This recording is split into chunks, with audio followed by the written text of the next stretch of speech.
I found a stray cat in my closet, and it's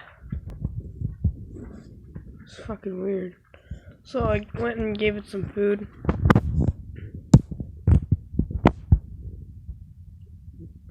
Poor cat. So hungry.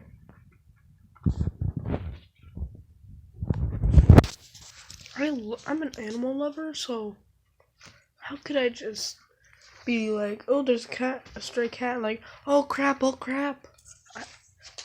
Most of you go, wow, there's the cat in my room.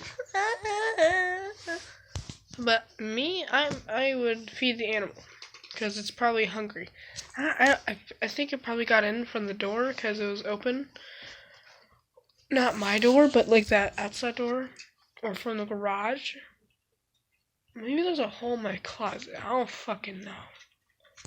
This cat looks miserable, and I will try my best to keep it in safe conditions.